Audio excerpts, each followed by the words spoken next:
Hey, good morning. 9:09. Hey, about 20 minutes we'll be jumping on this press conference with the GPD and the Office of the Attorney General. Good morning. Brought to you by Pacific Point, Cabo Enterprises, Jack in the Box, and IT&E. This is the link. Miss a link, miss a lot. Don't miss it. The KUAV News Zoom room, of course, teleworking from sunny Las Vegas, Sabrina Salas Matanani. And she's joined by Major Antone Aguon, who's in sunny Manilao at the Department of Corrections. Good morning, Major. Good morning. Good morning. I watched your performance at the legislature for the budget hearing, no? Oh, that was mostly the director. I was just there for backup. Right on, right on. You got a 6, right? But, you know, one of the things that is a recurring theme every time we get you on, we're talking about all these agencies that are just losing people because they can't compete with the pay. And I know that the director had said something like, for every officer you hire, you guys lose one. Was that accurate? Just about. I mean, we recruited, I think, over 67 officers within the last year or so. And shortly thereafter, we lost a few in the academy. As they started the academy, they went to OJT. They just came and said, no, this is not for me. I'm gone. We lost a few to the Guam Fire during the academy. Guam Fire started their academy and then they left. And then we lost a few to Guam Police Academy. So several of our officers are currently going through the GPD cycle right now. And of course, we lost several to the Navy security. So we got a few down there. In fact, when I went to the base this weekend, I saw 2 of my former officers standing post down there. They checked my ID. So, well, small island. Yeah. And then we lost some to the military. They went active duty and decided to do another career. Nothing new. I don't even know what to say, Major. Go ahead, Yeah. Go ahead, Sabrina. I was just going to ask, so what are you guys doing in response to try and recruit? Is there anything that can be done? Well, right now, Sabrina, the job announcement for Correction Officer 1 has been continuous, been open ever since last year. So if you go to the DOA website, it's still there. You can submit your application. I understand that the last few weeks, the DOA was doing some testing. That's the first phase. You call it for your candidates, and you have them take the written test. I don't know how many came in for the testing or how many passed, but there's several phases to this process. You have to take the written test and pass it. Once you pass it, then you take the physical test, and you got to pass that. Then you go on a list, and when we get approved to hire, that list is given to us, and then we conduct the interview portion. As soon as we lose officers, we do put the paperwork down to try to fill it as soon as possible.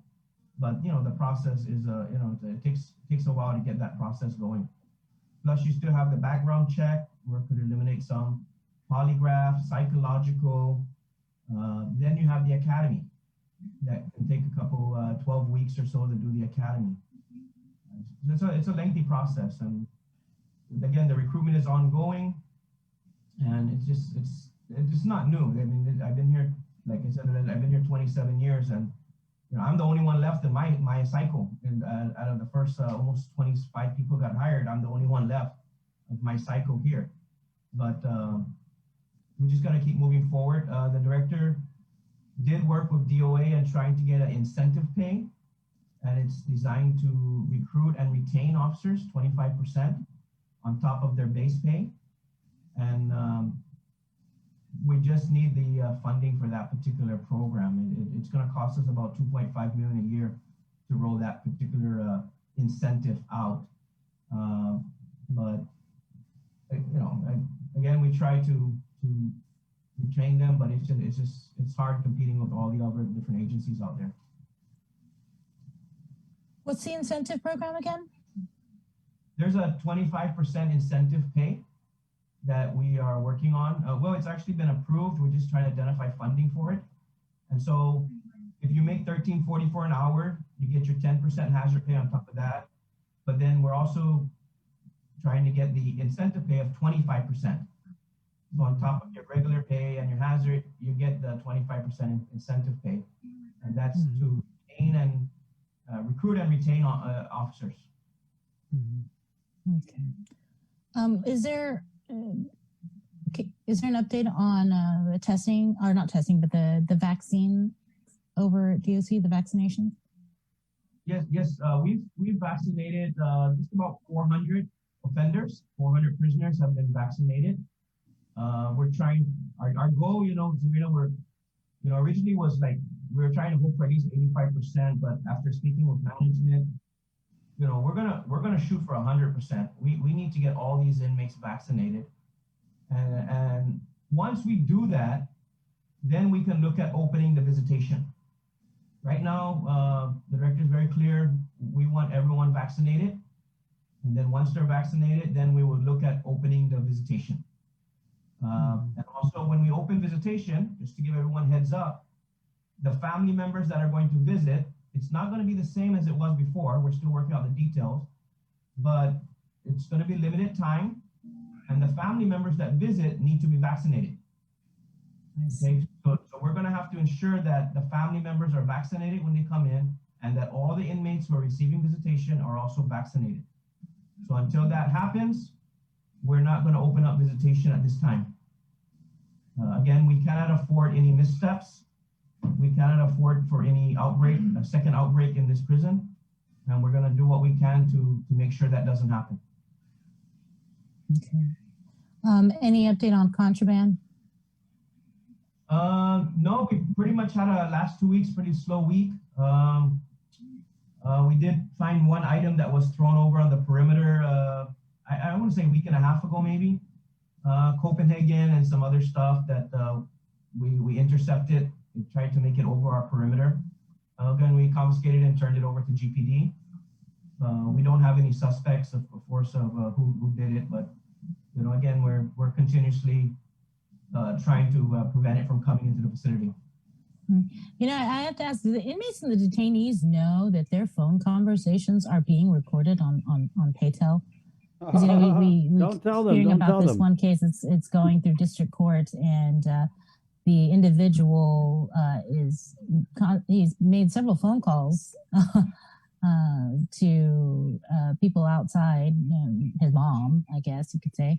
And it sounds like he's trying to do drug transactions over the phone, and it's like, hello, do you know that you're being recorded?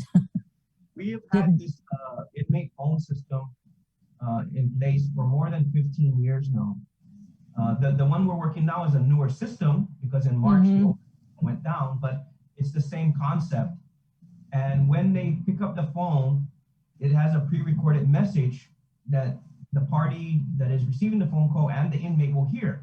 And the pre-recorded message says that this is a phone call from an inmate and it is being recorded and subject to monitoring and all this other good stuff. And to accept the call, the receiving party has to press a number to accept it. And that is only time that the inmate or the offender and the party will be able to speak to each other. And they're well aware of it. I mean, every time you use the phone, that same message is there. Sometimes families bypass it by accepting it before the introduction is done. But it's also in our policy. It's also next to every phone in the department. I had them put up a sign that says your phone calls are being recorded. So, and they oftentimes, we probably get, we probably get more than 2,000 phone calls or more going out of this facility on a daily basis. And obviously, we can't monitor all those phone calls at all. I mean, that's not even close.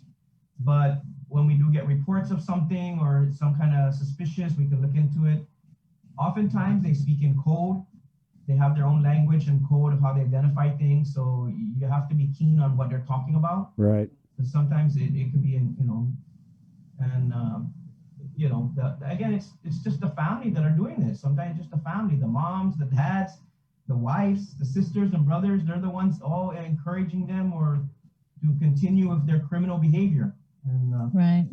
that's what makes it so tough to try to rehabilitate and change people's minds is when your family, who should be keeping you on the straight and narrow, is actually encouraging you to try to circumvent our policies and rules and security to bring in contraband. So Major, I mean, Sabrina's kind of referencing this.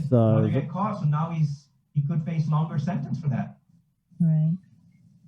Well, Antone, we've got to cut out because we've got to prepare to carry this press conference, but for the Attorney General's office related to this arrest of Nicholas Moore in Florida. But I did want to ask, you guys still have Jose Ananich? Yes, he is still in our custody. Did he tell you guys anything? Anybody else related to that case? Related to him? No, not that I'm aware of. Again, we don't get the details of the cases. We just get a USM 41 to hold them, and we don't get no magistrates or no other reports. We just say, there's the body. That's it. We're holding them. And I see now they're bringing somebody from Rough Island, so we'll hold him too. And, business is good. Unfortunately. All right. Thanks, Antone. Thanks, Major. Hey. Okay, take care. They got to speak in code, Bree. So you ever get a phone call and they're like, "Gee, it's a beautiful day out here."